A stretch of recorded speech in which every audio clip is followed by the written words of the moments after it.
She loved him with a passion that defied reason, a devotion so consuming it would cost her freedom, her sanity, and eventually her throne. Philip of Austria, her husband, walked through the grand halls of the Spanish court, unaware that the queen beside him was entirely, hopelessly obsessed. Juana of Castile, remembered to history as Juana la Loca, was no ordinary monarch. Her life was shaped not by battles or conquests, but by a love so powerful and scandalous it became her legacy, leaving an indelible mark on the Spanish crown and the hearts of all who chronicled her story. Born in 1479 to Ferdinand of Aragon and Isabella of Castile, Juana grew up in a world of political ambition and strict expectations. Her parents were architects of dynastic power, their marriage having unified two of Spain's largest kingdoms. Juana's own destiny, they believed, was to marry strategically, strengthening alliances across Europe. But beneath the courtly education in diplomacy, etiquette, and the harsh realities of monarchy, Juana developed a temperament both passionate and intense, prone to extremes that would later define her life. Her childhood was filled with lessons on obedience and duty, but also subtle hints of her individuality. She was introspective, sensitive, and deeply emotional. Unlike her siblings, who could navigate court politics with a practiced detachment, Juana felt everything deeply: her joy, her sorrow, her ambitions, and her fears.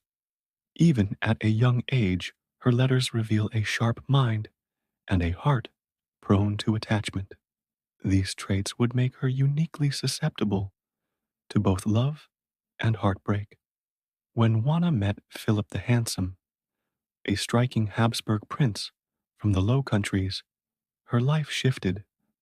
Philip was charming, ambitious, and politically astute, a perfect match in the eyes of their families. But for Juana, the attraction was far more than political. Letters and documents from the time reveal a young queen completely captivated, utterly enchanted by his presence. Her devotion was immediate, profound, and would soon border on obsession. Courtly observers noted that her thoughts seemed entirely consumed by Philip, a dangerous intensity that made nobles uneasy. The marriage itself was a spectacle of European diplomacy. Philip's charm and Juana's emotional intensity created a combustible mix. The young queen clung to her husband, following him on every journey, writing letters filled with longing, jealousy, and despair whenever they were apart.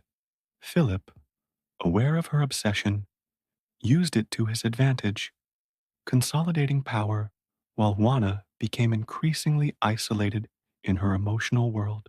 She would check on his meals, demand to know his whereabouts, and grow frantic at any perceived slight or absence. As their union continued, the lines between love and madness blurred. Juana's jealousy was fierce. She suspected every lady in waiting, every courtier, every foreign envoy of attempting to sway her husband. Some historians argue that this jealousy, paired with her deep sense of loyalty and devotion, was used against her by Philip himself.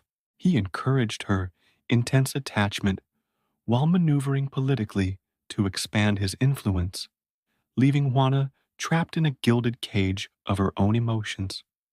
The births of their children, intended to secure dynastic succession, added another layer of stress and emotional intensity. Juana doted on Philip, while simultaneously fearing the loss of his affection. Court rumors spread of her erratic behavior, sudden fits of rage, obsessive concern over Philip's health, and public displays of sorrow whenever he left her side. Some contemporaries dismissed her as mad, while others whispered that she was simply a queen too consumed by love for a husband who wielded power without compassion. Tragedy struck repeatedly. When her mother, Isabella, died in 1504, Juana inherited the throne of Castile. Power should have been hers, but her mind remained tethered to Philip. He often traveled, attending to the political needs of his own territories, and Juana's obsession intensified. She would follow him relentlessly, enduring harsh journeys and public scrutiny to remain near him. Her grief at any separation became increasingly visible, and the court grew wary of a queen whose love bordered on mania. By 1506, the tension reached its breaking point. Philip died suddenly under mysterious circumstances, although rumors of foul play swirled endlessly. Juana's grief was immediate and all-consuming. She refused to part with his body, transporting his coffin across the kingdom for months in a procession that shocked courtiers and terrified onlookers. Her obsession, previously private, became a public spectacle. Many whispered that her grief had driven her to madness, but Juana's devotion was sincere, pure, and tragically unrelenting. Her father, Ferdinand, saw an opportunity in her vulnerability. Citing her emotional instability, he limited her power and gradually took control of the kingdom. Juana, once a queen in her own right, was confined to the palace at Tordesillas under supervision for the remainder of her life. She remained officially queen, but politically powerless, a prisoner of both love and circumstance. Her obsession with Philip did not wane. She continued to speak of him, dress in mourning attire, and grieve publicly for decades. Yet Juana's story is more than a tale of madness. It is a testament to the overwhelming power of love, the fragility of the human heart, and the dangers of a world where passion and politics collide. Her life illustrates how personal emotion can intersect with historical events, shaping kingdoms as much as battles and treaties. In many ways, her madness was a reflection of a system that sought to control her, a society unprepared for a woman who loved too fiercely and ruled too passionately. Her legacy extends far beyond her confinement. Juana's children, including future rulers of Spain, were shaped by her devotion and the political vacuum created by her isolation. Historians today debate whether she was truly insane or simply a victim of manipulation, a woman whose emotions were weaponized against her by the men around her. Even centuries later, Juana la Loca captivates because her story is intensely human. It is the story of love taken to extremes, of obsession that eclipses reason, and of a queen whose heart defined her reign more than any political maneuver. Juana's life challenges us to question the boundaries between passion and madness, to reflect on the power of love, and to remember that behind every crown lies a human being capable of desire, grief, and scandal.